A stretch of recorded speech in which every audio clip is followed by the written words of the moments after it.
Hello, good afternoon students. Activity sheet number 13, tissues, types of tissues, tissue culture and application of biotechnology. यानी कृति पत्रिका 13 में हम उत्तक के प्रकार, उत्तक संवर्धन और जैव प्रौद्योगिकी के उपयोग यानी व्यवहारिक जीवन में कहाँ और कैसे इसे इस्तेमाल किया जाता है ये हम पढ़ने वाले हैं। तो जैसे कि हम जानते हैं अर्लियर क्लासेस से हमने पढ़ा है cell is a structural and functional unit of life. Cell जो है हिंदी में कोशिका कहते हैं सेल को। तो कोशिका सजीवों की संरचनात्मक और कार्यात्मक इकाई मानी जाती है। तो ऐसे विभिन्न आकार के यानी different types different shapes of cells they are found. तो इसी के आधार पर जो है जो सेल्स का बहुत सा ग्रुप बनता है, तो इसी ग्रुप जिनका ओरिजिन सेम है, स्ट्रक्चर भी सेम है और फंक्शन भी सेम है। A group of sales having the same origin, same structure and same function is called tissue.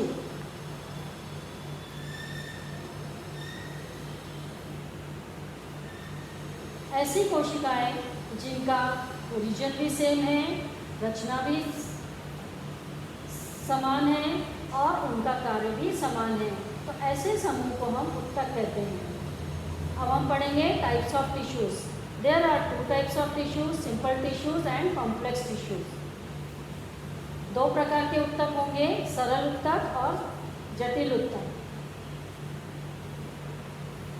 तो सिंपल टिश्यू में क्या होता है, only one type of cell is present, but in complex more than one type of cell is present. यानी सरल उत्तक में एक ही प्रकार के कोशिकाएं होंगी और जटिल उत्तक में अनेक प्रकार की कोशिकाएं इनका समावेश होगा। अब ये जो टिश्यूज हैं, ये उत्तक हैं, ये वनस्पतियों में भी होते हैं, प्राणी में भी होते हैं। Means they are found in animals also and plants also. So write down the names. मैं बोल रही हूँ, एक बार बोल चुकी हूँ, फिर से बोल रही हूँ कि they are of 4 types. First epithelial tissue, connective tissue, number 3 muscular tissue and number 4 nervous tissue. यानी प्राणी उत्तक के 4 प्रकार होंगे, अभिस्तर उत्तक, संयोजी उत्तक, मांसपेशी उत्तक और तंत्रिकीय उत्तक। तो प्राणी उत्तक के भी 4 प्रकार हो गए। आगे बढ़ते हैं, plant tissues. There are 3 types of plant tissues. First meristematic tissue, second permanent tissue and third one is epidermis. तो बच्चों वनस्पति उत्तक 3 प्रकार के होंगे, विभाजीय उत्तक, स्थायी उत्तक और पृष्ठभागीय उत्तक। तो ये हो गए हमारे प्राणी उत्तक और वनस्पति उत्तक, means animal tissues and plant tissues. अब ये जो है टिश्यूज, आपको इनके नाम याद रखने हैं। आगे बढ़ेंगे, बायोटेक्नोलॉजी। अब बायोटेक्नोलॉजी होता क्या है? So this is a technique of bringing about the improvements in living organisms by artificial genetic changes and by hybridization for the welfare of human beings is called biotechnology। तो बच्चों मनुष्य के लाभ के उद्देश्य से सजीवों में कृत्रिम रूप से जनुकीय बदलाव व संकर निर्माण कर सुधार करने की प्रक्रिया को जैव प्रौद्योगिकी कहते हैं। नेक्स्ट पॉइंट है आपका कि genetic engineering and tissue culture, these are the 2 main techniques of biotechnological process. Hindi में इस तंत्रज्ञान में जनुकीय अभियांत्रिकी व उत्तक संवर्धन ये दोनों तंत्रों का समावेश होता है। तो ये हो गया आपका बायोटेक्नोलॉजी के बारे में यानी जैव प्रौद्योगिकी के बारे में बहुत आपको शॉर्ट में बता रही हूँ मैं। फिर है आपका टिश्यू कल्चर यानी उत्तक संवर्धन। अब टिश्यू कल्चर यह भी एक टेक्निक ही है। It is also a technique in which ex vivo growth of cells or tissue in an aseptic nutrient rich medium is done। तो इस टेक्निक में क्या होता है, ex vivo growth of cells and tissues जिनकी condition है aseptic and nutrient rich medium. तो बच्चों, सजीवों के शरीर के बाहर पोषक व निर्जुतक माध्यम से उनकी कोशिका या उत्तक की वृद्धि करने के तंत्र को उत्तक संवर्धक कहते हैं। अब इनके कारण चेंजेस क्या क्या हैं? तो changes in agriculture management due to biotechnology, यानी एग्रीकल्चर में भी यानी खेती में, एग्रीकल्चर यानी फार्मिंग कृषि, इसमें भी बायोटेक्नोलॉजी यानी जैव प्रौद्योगिकी के माध्यम से बहुत सारे बदलाव आए हैं। तो अब ये कौन से बदलाव हैं हम लोग थोड़ा आगे समझेंगे। अब एक नाम आपने सुना होगा, केमिकली मॉडिफाइड क्रॉप्स, जिसको जीएम के नाम से भी जाना जाते हैं। अब ये these are produced by introducing changes in DNA of natural crops. जो प्राकृतिक रूप से फसलें होती हैं उनके डीएनए में परिवर्तन करने के बाद ही यह जीएम क्रॉप्स जो होते हैं ये गुणधर्म हमें दिखाई देते हैं। अब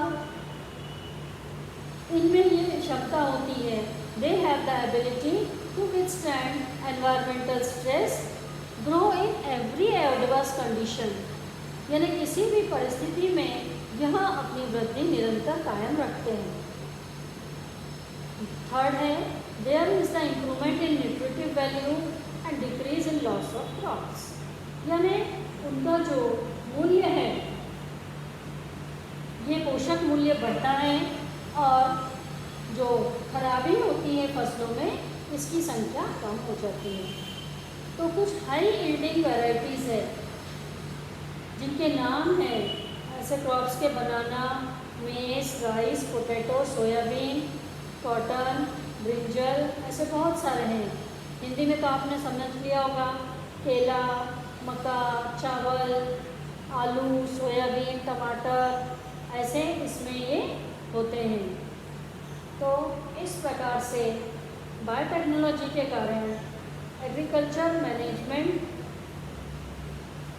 बदलता है,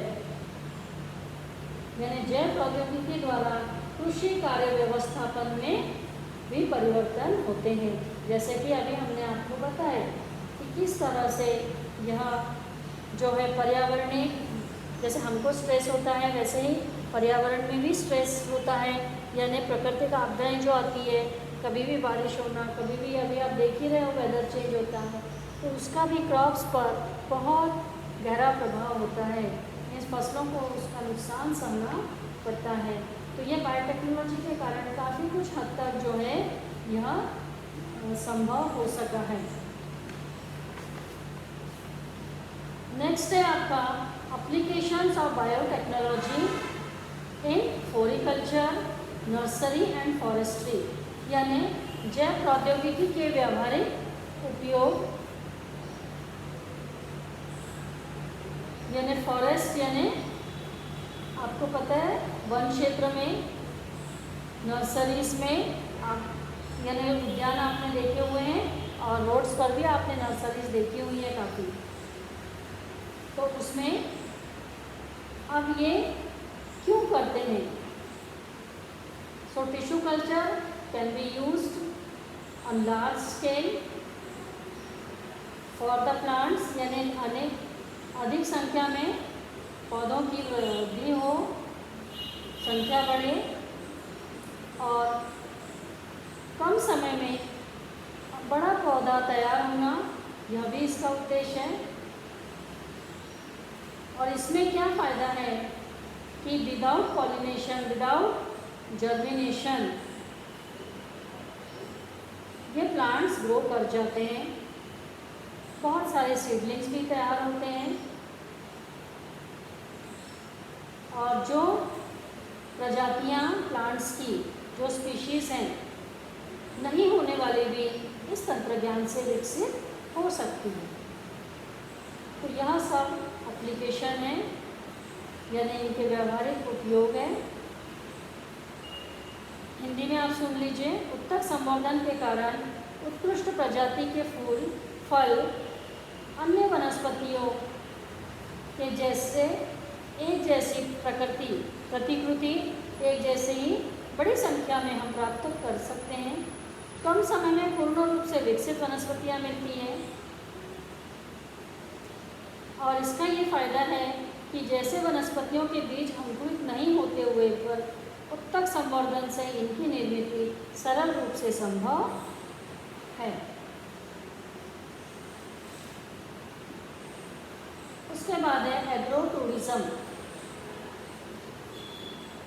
यदि if sufficient land is available तो emerging field of agri tourism would be a business.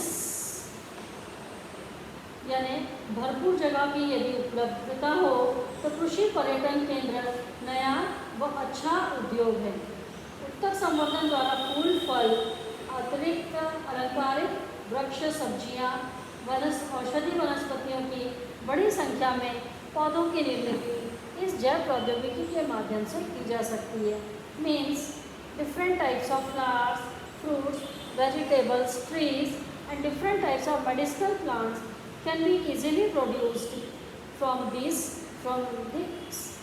technique of biotechnology। इसके माध्यम से हम आराम से कर सकते हैं। तो बहुत सारे आपने नाम सुने हैं, जैसे अभी आप मार्केट में देखते ही हो अनेक रंग की पत्ता गोभी आपको ग्रीन के अलावा पर्पल कलर की भी दिखती है। तो यह सब बायोटेक्नोलॉजी यानी जैव प्रौद्योगिकी के कारण ही है।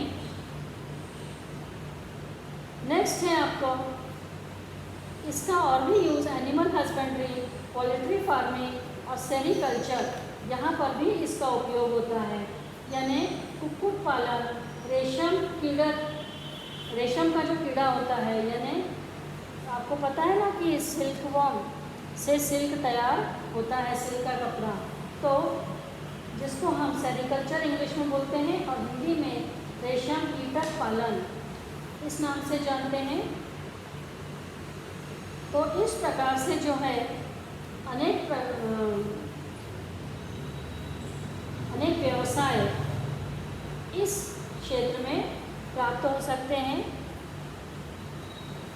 तो ये हो गई आपकी एक्टिविटी शीट नंबर 13, त्रुटि पत्रिका 13। अब हम आगे बढ़ रहे हैं। आगे बढ़ने से पहले आप मुझे मैसेज पर बताइए एक्टिविटी शीट नंबर 13 आपको समझी या नहीं समझी? थोड़ा जल्दी बताएंगे।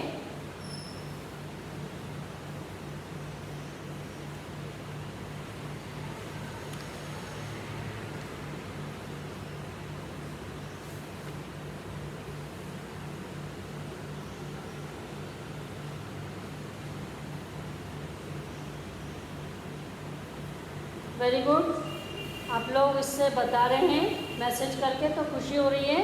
ऐसे ही बाकी बच्चों को भी आप लोग बताइए कि ऐसे ही क्लास ज्वाइन करें, तो हमें भी इंटरेस्ट आएगा पढ़ाने में।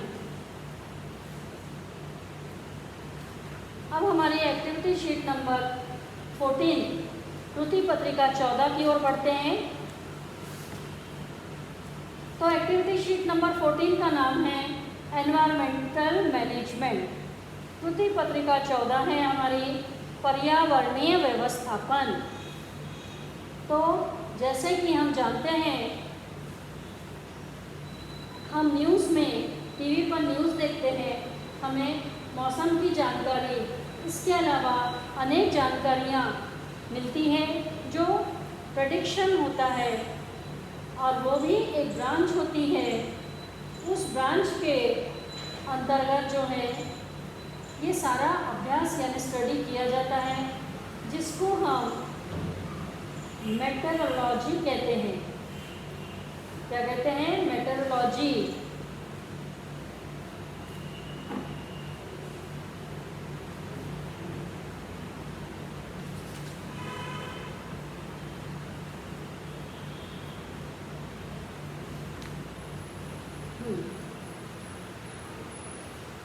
तो long term state of atmosphere is called weather. अब जैसे वेदर की जानकारी आपके पीडीएफ में ये सब नोट्स लिखे हुए हैं, इसलिए मैं आज कुछ भी हाईलाइट नहीं कर रही हूँ। तो वातावरण की दीर्घकालीन स्थायी स्थिति को ही हम जलवायु कहते हैं। तो क्लाइमेट ये कंटिन्यूसली बदलता नहीं है, ये हर जगह के लिए, हर रीजन के लिए स्थिर होता है, यानी स्टेबल होता है। और ये जो वेदर चेंज होते हैं, जिससे हमारी बेसिक नीड जैसे फूड, क्लोथिंग, शेल्टर, इन सभी पर बहुत इफेक्ट होता है।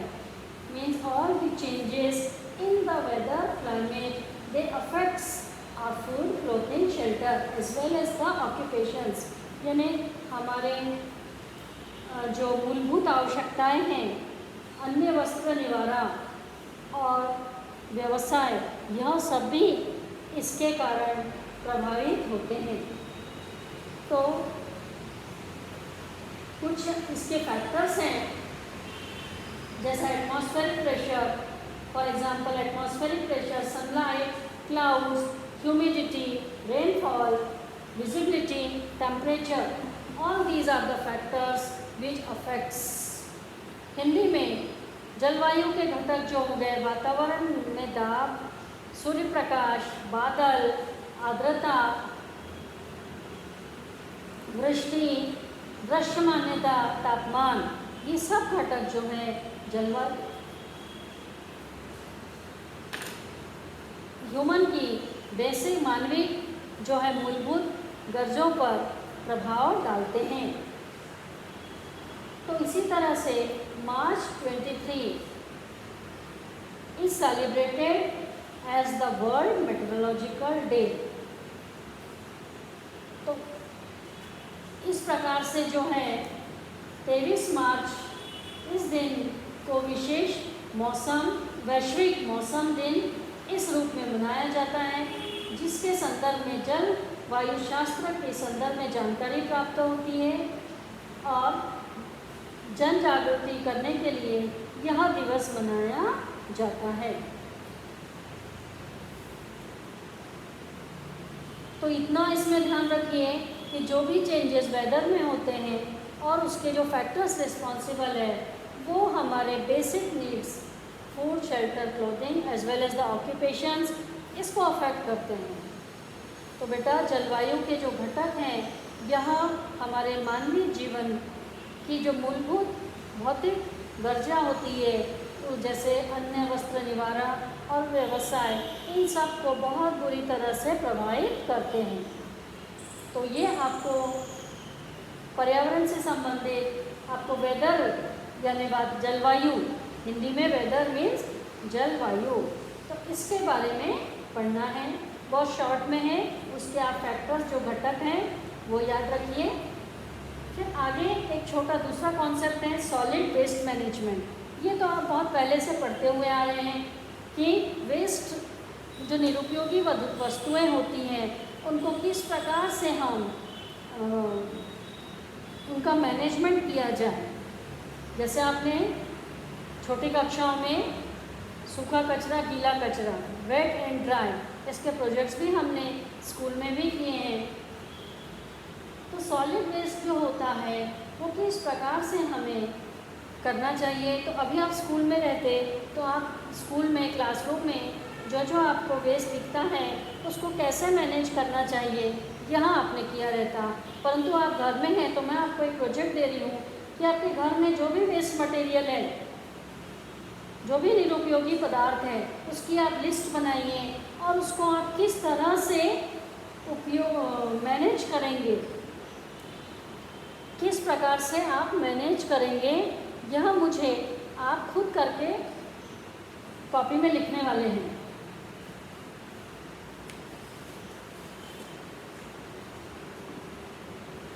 ठोस कचरा व्यवस्थापन, जिसको हिंदी में कहा जाता है ठोस कचरा व्यवस्थापन।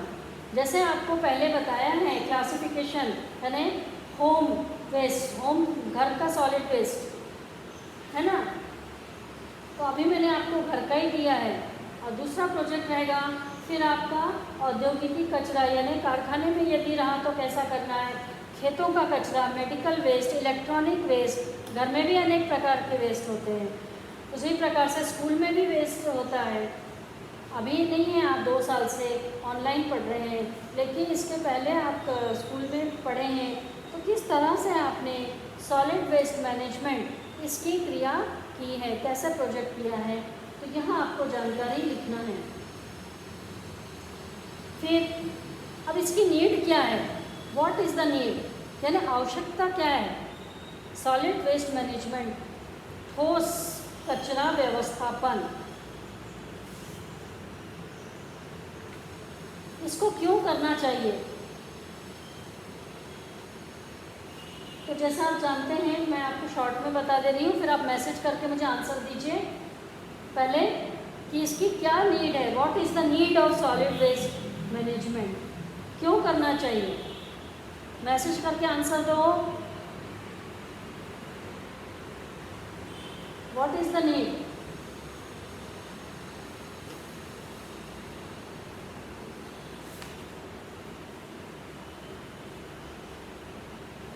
जल्दी करो मैसेज कि सॉलिड वेस्ट मैनेजमेंट क्यों किया जाता है, व्हाई इट इज डन।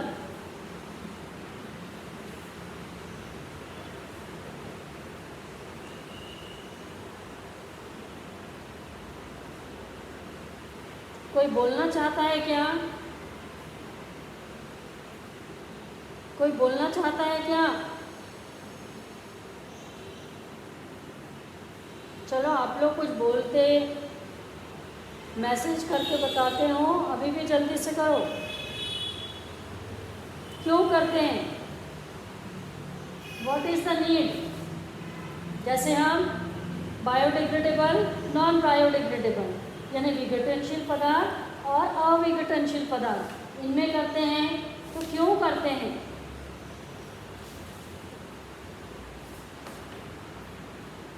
लिखिए points, for preventing environmental pollution and to keep the surrounding clean, यानी पर्यावरण प्रदूषण की रोकथाम और परिसर की स्वच्छता के लिए। नेक्स्ट है for energy as well as for fertilizer production and through that to generate work and employment opportunities for humans, यानी ऊर्जा निर्मित, खाद्य निर्मित व उससे रोजगार निर्मित के अवसर उपलब्ध कराना, यह भी एक उसका उद्देश्य है, नीड है। To reduce strain on natural resources through treatment of solid waste, यानी ठोस कचरा प्रक्रिया द्वारा प्राकृतिक संसाधनों पर से भार कम करने के लिए, to improve health and quality life and to maintain environmental balance, यानी आरोग्य संरक्षण और जीवन का स्तर सुधारने के लिए तथा पर्यावरण का संतुलन बनाए रखे, इसके लिए भी किया जाता है। जैसे कि आप 7 principles of solid waste management, reuse, refuse, recycle, rethink, reduce, research, regulation, public awareness, Hindi में जो 7 सिद्धांत हैं ठोस कचरा व्यवस्थापन के, लिख लीजिए। पुनर्उपयोग,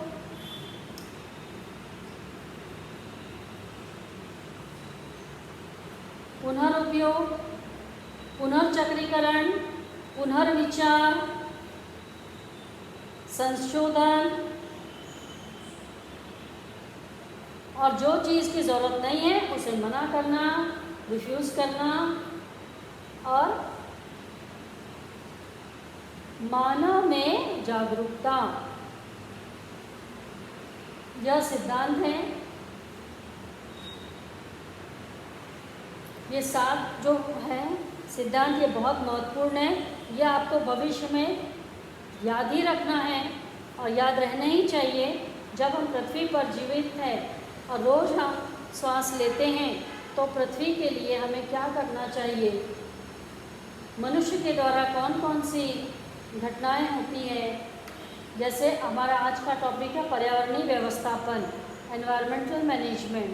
तो इसी से संबंधित जो भी क्रियाएं होती है उसको हम किस प्रकार से मैनेज कर सकते हैं उसका ध्यान रखिए।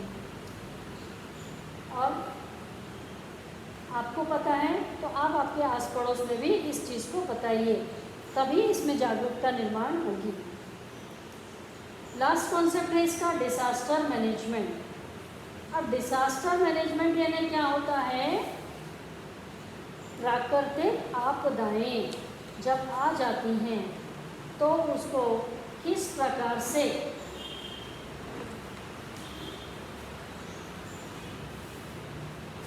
मैनेज करना चाहिए, यानी किस प्रकार उस समय की परिस्थिति में हमने अपना बर्ताव रखना चाहिए। जैसे कि हम ये तो जानते हैं बिजली गिरना, थंडरस्टॉर्म, आग लग जाती है, एक्सीडेंट्स हो जाते हैं, पर हमारे व्यवहारिक जीवन में हम इसको, हमारे साथ कोई आपदा आती है, कोई डिसास्टर होता है तो हम उसको किस प्रकार से जो है मैनेज करते हैं, यह भी हमें आना चाहिए।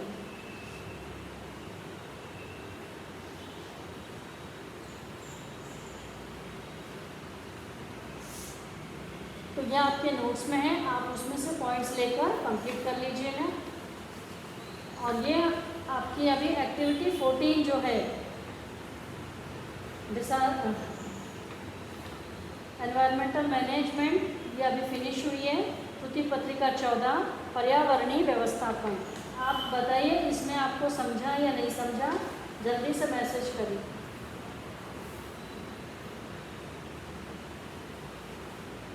वेरी गुड, समझ रहा है तो नाइस।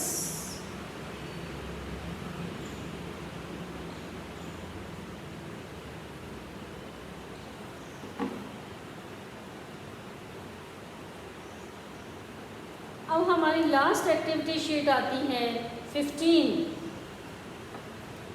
जिसमें हम importance of information communication in science and technology means ICT का महत्व, ये हम पहले भी पढ़ चुके हैं कि माहिती संप्रेषण तंत्रज्ञान का महत्व हमारे जीवन में क्या है, क्यों हमें इसकी ज़रूरत है, व्हाट इज़ द नीड।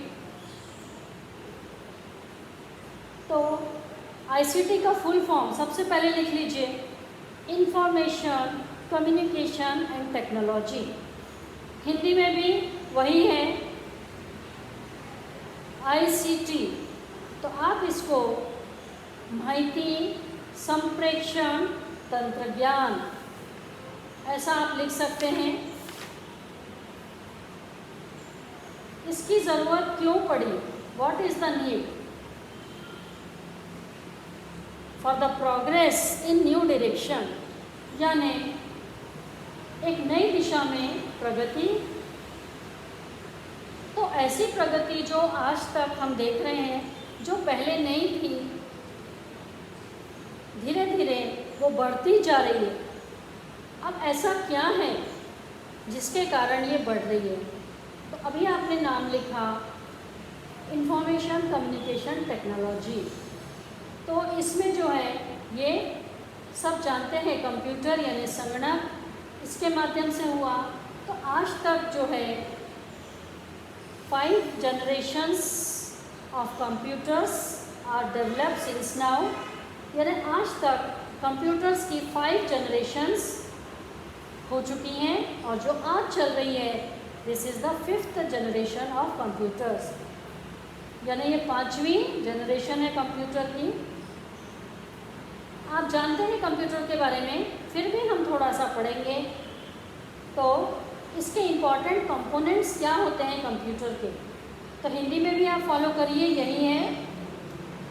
आपको पता है इनपुट यूनिट होता है, प्रोसेसिंग यूनिट होता है ना, और आउटपुट यूनिट होता है। तो ये 3 मेन यूनिट्स हैं। अब इनपुट यूनिट से क्या होता है, जितने भी हम उसको इंफॉर्मेशन देते हैं वो फिर कीबोर्ड से भी दे सकते हैं, टच वाले हैं तो टच से भी दे सकते हैं। अभी आप देख रहे हो बहुत सारे कंप्यूटर के काम हम मोबाइल में भी कर लेते हैं, तो मोबाइल का भी कीबोर्ड होता है, तो कीबोर्ड के माध्यम से ही इनपुट दिया जाता है। इनपुट देने के बाद प्रोसेसिंग यूनिट यानी सेंट्रल प्रोसेसिंग यूनिट, जिसको आप सीपीयू, एक लंबा आपको बॉक्स दिख रहा है, देखा है आपने, उसे हम सीपीयू, ऐसा होता है और इसका बड़ा, तो CPU means central processing unit. इसके भी 3 यूनिट हैं, मेमोरी यूनिट, कंट्रोल यूनिट और एएलयू यूनिट। फिर इतना प्रोसेस होने के बाद जो रिज़ल्ट मिलता है वो उसको हम आउटपुट कहते हैं। जनरल लैंग्वेज में भी जो भी प्रोसेसिंग होती है उसके बाद जो रिज़ल्ट मिलता है उसे हम आउटपुट ही कहते हैं। तो यहाँ पर भी आउटपुट यूनिट जो होता है वहाँ हमें स्क्रीन पर दिखाई देता है, चाहे वो मोबाइल की स्क्रीन हो या कंप्यूटर की स्क्रीन हो। तो अभी हम कंप्यूटर पे ज़्यादा फोकस करेंगे, फिर आप धीरे धीरे अपना जो सोचने का तरीका है, देखने का तरीका है, वो बदलते जाइएगा। कंप्यूटर के बाद में आप देखते हो अभी लैपटॉप्स आ गए हैं, एलसीडी स्क्रीन आ गई है, मोबाइल पर भी आपको ये सब चीज़ें स्क्रीन पर देखने मिलती हैं। तो इस प्रकार से इसका वर्किंग होता है, यानी कार्यप्रणाली है संगणक की। इनपुट यूनिट से इनपुट दिया जाता है, कीबोर्ड माउस उसमें हेल्प करते हैं। फिर प्रोसेसिंग यूनिट जो हम सीपीयू बोलते हैं, इसका शॉर्ट फॉर्म है सीपीयू, उसके भी 3 पार्ट होते हैं, memory unit, control unit, ALU unit. इतना प्रोसेसिंग होने के बाद में आउटपुट यूनिट होता है, जो आउटपुट यूनिट यानी हमारा स्क्रीन, मॉनिटर और फिर प्रिंटर। यदि प्रिंट आउट हम निकालते हैं तो प्रिंटर इज़ ऑल्सो हेल्पफुल। अब हम मेमोरी के बारे में पढ़ेंगे। What is memory? तो memory is a place for storing the data obtained from input as well as from the generated solution. यानी ये जो मेमोरी है,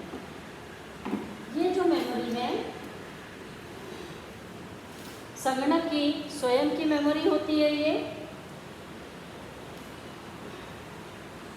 तो memory are of 2 types, internal memory, external memory. अब इंटरनल मेमोरी फिर से 2 टाइप की होगी, RAM and ROM. RAM means random access memory, ROM means read only memory. ठीक है, तो रैम जो होती है वो इलेक्ट्रॉनिक जो कंपोनेंट्स होते हैं वहाँ से क्रिएट होती हैं।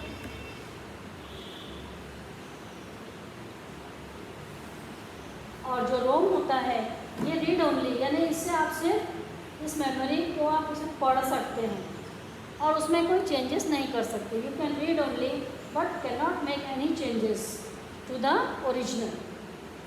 तो ये मेमोरी के बारे में हो गया। नेक्स्ट है आपका ऑपरेटिंग सिस्टम। तो it is a program which provides a means of communication between the computer and the person working on the computer, जिसको हम डिस्क ऑपरेटिंग सिस्टम कहते हैं। यानी जो संगणक पर व्यक्ति काम कर रहा है और संगणक, दोनों के बीच में जो संपर्क, सुसंवाद होना चाहिए, उसको स्थापित करने के लिए ये डिस्क ऑपरेटिंग सिस्टम मदद करता है। अब कुछ टर्म्स हैं, जैसे कि आपको पता है डेटा और इंफॉर्मेशन में होती है। तो डेटा यानी जो रॉ मटेरियल के फॉर्म में हम कलेक्ट करते हैं उसे हम डेटा कहते हैं। और जब हमने डेटा कलेक्ट कर लिया, उसको प्रोसेस की, तो उसको हम इंफॉर्मेशन यानी जानकारी कहते हैं।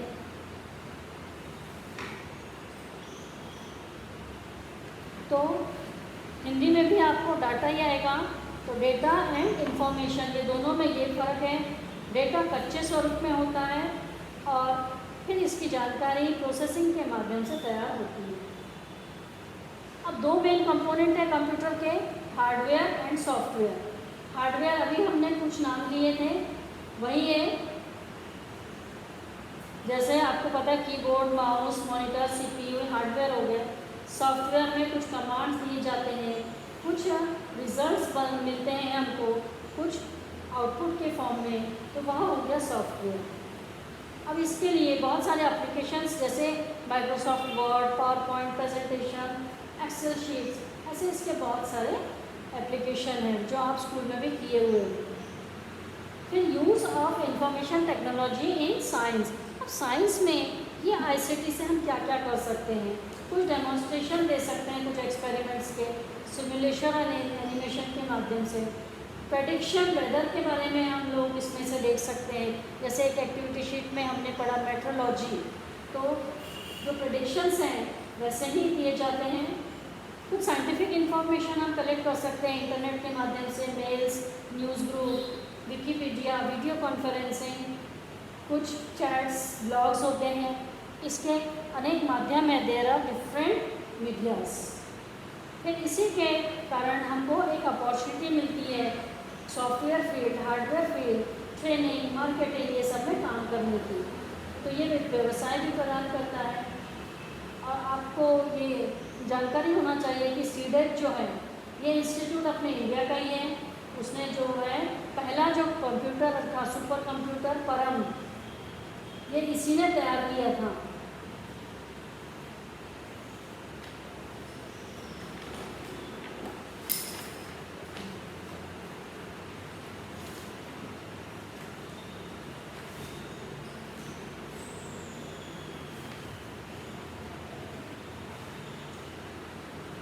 एक और मैं आपको बता दूं कि जैसे अभी सुपर कंप्यूटर की बात की हमने, तो उसमें जो साइंटिस्ट थे वो डॉक्टर विजय भटकर, इनका बहुत ज़्यादा गाइडेंस था, जिन्होंने अपने उत्तम काम से, अच्छे कार्य से, गुड एफर्ट्स लगा के उन्होंने पहले कंप्यूटर पर, सुपर कंप्यूटर परम, इसका निर्माण किया था।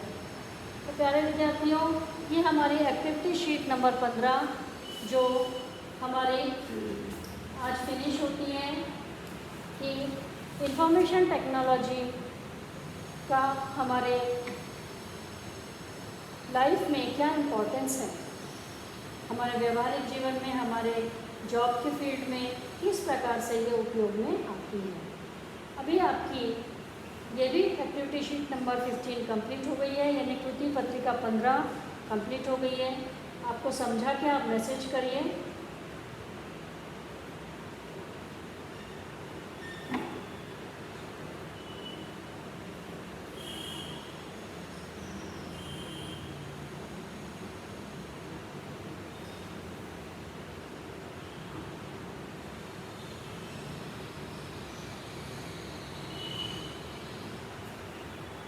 तो बेटा आज आप लोगों की साइंस 2 की भी एक्टिविटी शीट्स ब्रिज कोर्स की यानी सेतु अभ्यासक्रम की फिनिश हो गई है। अब आप लोग कंप्लीट कर लीजिए साइंस 1 की भी एक्टिविटी शीट्स और साइंस 2 की भी। हाँ, पूरी 15 आपको लिखनी है। और कहाँ तक लिखना है? लेट्स प्रैक्टिस के ऊपर तक। फिर मैं आपको टेस्ट पेपर भेजूंगी। अभी यदि किसी को बात करनी है तो आप आपका माइक जो है वो अनम्यूट करके बात कर सकते हो।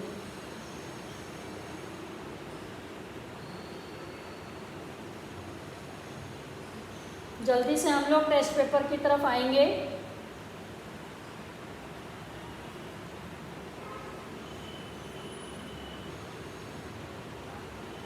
आपका आवाज़ नहीं आ रहा मोहित।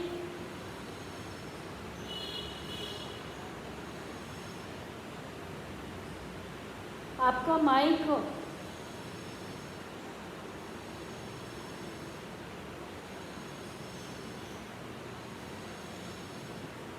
हेलो,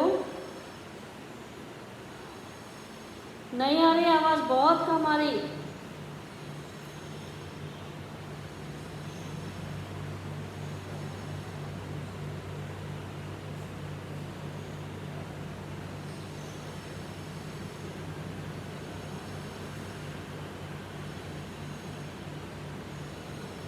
किसी को कुछ पूछना है?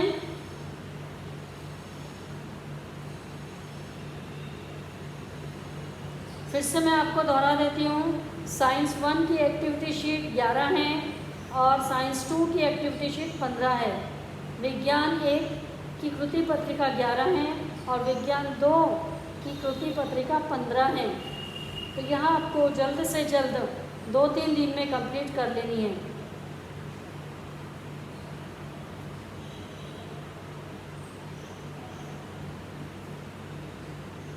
क्या बोला आपने?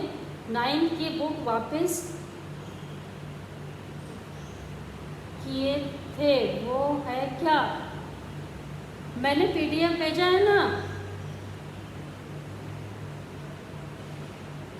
मैंने PDF कल भी तो भेजा, फिर से मैंने क्लास के ग्रुप पे। हाँ, तो उस PDF को खोलते जाओ और उससे देखकर लिखो ना, उससे देखकर लिखो। आज फिर से भेज दूंगी एक बार और। तो आज आपका ब्रिज कोर्स का जो सेतु अभ्यासक्रम हमने शुरू किया था वह समाप्त होता है।